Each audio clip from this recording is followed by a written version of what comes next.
তোমাকে যে আমি হাসপাতালে ঢোকার আগে ফোন করতে বললাম, ফোন করলে না কেন? তোমাকে ফোন করে তোমার কথায় চলতে গিয়ে আজ আমার এই দশা হয়েছে। এবার তো ভালো হয়ে যাও। তুমি ভালো হয়ে উঠে বসে আমাকে খুব খুব বকো, তোমার মনে যা আসে তুমি আমাকে বলো, আমি তোমাকে কিচ্ছু বলবো না, আমি কথা দিচ্ছি। তোমার মুখে মুখে আর আমি জবাব দিব না, আমি তোমাকে আর রাগাবো না, তুমি শুধু ভালো হয়ে যাও। লাজু দিব্যি দিচ্ছে তোমাকে, আমি জানি তুমি এইসব দিব্যি টিব্বি মানো না, কিন্তু আমি দিব্যি দিলে সেটা তুমি ঠেলতেও পারো না, আমি জানি। তুমি ভালো হয়ে যাও না,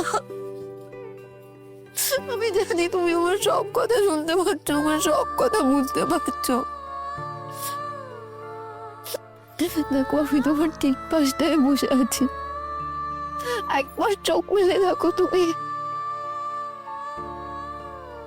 দেখো তুমি আমাকে ডেকেছিলে আর আমি চলে এসেছি তোমার কাছে। চলে এসেছি। পেশেন্টের মধ্যে কোনো অসুবিধা হয়নি তো? তুমি কি কিছু বলছো? তুমি কিছু ভাবছিলে? কিছু না।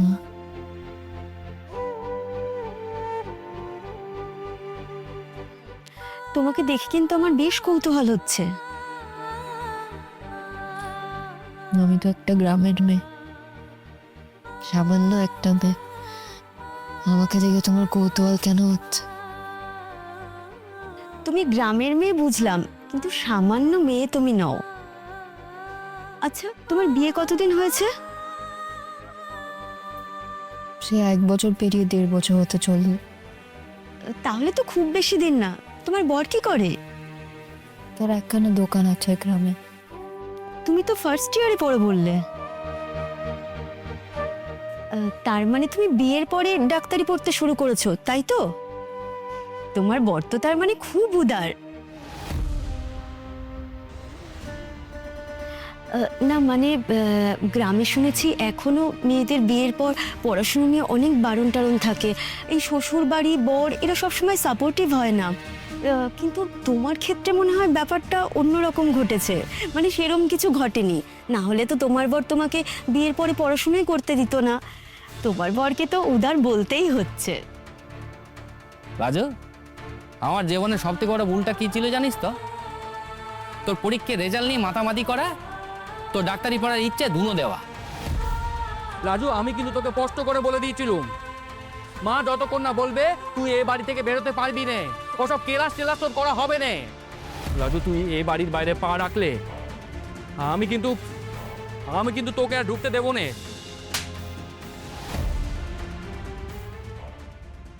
সে তুমি বলতেই পারো, তবে এই লোকটা না হলে আমার লেখাপড়া হতো না।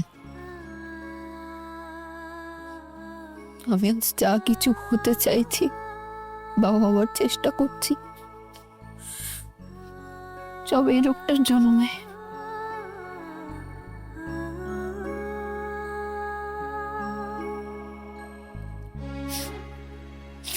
আমার লেখাপড়া, নিজের পায়ে দাঁড়ানোর জন্য যা যা করতে হয় সব এই লোকটাই করছে।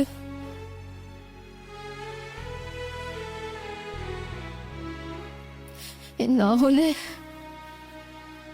দাদু কোথায় হারিয়ে যেত ঠাকুরই জানে। বাবা, তোমার কাছে তো মানুষটা খুব স্পেশাল দেখছি। তোমার সাথে ওর কোথায় পরিচয় হলো? সে এক বিরাট গল্প গো সিস্টার দিদি। মানুষটা ভালো হয়ে উঠুক, একেবারে সেরে উঠুক, তারপর আমি তোমাকে ওইসব গল্প বলবো একদিন। আমার কেমন যেন মন বলছে এবার পেশেন্ট ভালো হয়ে যাবে। কাল অবধি তেমন ভরসাই পাচ্ছিলাম না। আসলে উনি যে অবস্থায় আমাদের এখানে এসেছিলেন, বাঁচার প্রায় কোনো সম্ভাবনাই ছিল না। ডক্টর তো তবুও রিস্ক নিয়ে অপারেশন করলেন। ক্লটটা সরানো গেল, কিন্তু রিস্কটা থেকেই গেল। পেশেন্ট একটু জ্ঞান ফিরতেই তোমার নামই বারবার ধরে ডাকছিলেন। মনে হচ্ছিল যেন উনি তোমার অপেক্ষাতেই রয়েছেন। এই যে তুমি এসে গেলে কেমন যেন মনে হচ্ছে এবার সব ঠিক হয়ে যাবে। উনি একটা ঘোরের মধ্যে থাকলেও উনি হয়তো টের পেয়েছেন যাকে উনি খুঁজছিলেন সে ওর পাশেই আছে। তোমার মুখের কথা যেন ফলে যায় গো সিস্টার দিদি। আমি ঠাকুরের কাছে পুজো দেবো এই লোকটা ভালো হয়ে গেলে। উনি এবার ভালো হয়ে যাবেন, চিন্তা করো না। বলছি কি, আমি একটু চা খেয়ে আসবো? তুমি পেশেন্টের কাছে একা থাকতে পারবে? পারবো। আচ্ছা ঠিক আছে, যদি দেখো যে পেশেন্ট মুভমেন্ট করছে বা জেগে উঠছে, তাহলে এদিকে দেখো, এই যে এখানে 11 ডায়াল করে পেশেন্টের নাম ধরে বলবে সিস্টারকে আসতে, ঠিক আছে? আচ্ছা আমি তাহলে আসছি।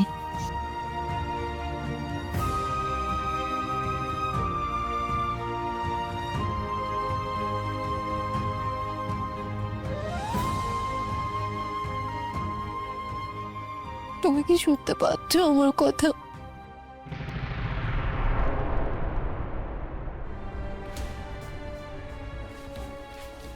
আরে কি লোক রে বাবা, সামনে। দাদা গো, আমার বউ লাজু সে কোথায় আছে গো? কোন ঘরে আছে আমাকে বলে দাও না। আরে কি ব্যাপার, কি ধাক্কা দিয়ে সামনে চলে গেলেন? পেছনে আসুন। আরে দূর বাবা, আমি কি এমনি এমনি এসেছি নাকি? দাদা গো, লাইনে দাঁড়াও, দাদা পেছনে গো, আসুন। আমার বউ লাজু কোথায় আছে? লাইন দিয়ে দাঁড়িয়ে- কোথায় আছে আমাকে বলো না। আরে বলো না আপনি গো, পেছনে বলো আসুন না। দাদা। ঠিক আছে, ঠিক আছে, আপনি লাইনে দাঁড়ান। আপনি লাইনে না এলে আপনার কোনো কথা জবাব দেওয়া হবে না। যান, লাইনে আসুন। এটা একটা হসপিটাল, এখানে চেঁচিয়ে কথা বলবেন না। আচ্ছা আচ্ছা, আমি আস্তে আস্তে কথা বলছি। দাদা গো বলো না আমার বউ কোথায় আছে? আমি না বড় বিপদে পড়ে এখানে এসেছি। আমার বউ আমাকে মিছে কথা বলে এখানে চলে এসেছে।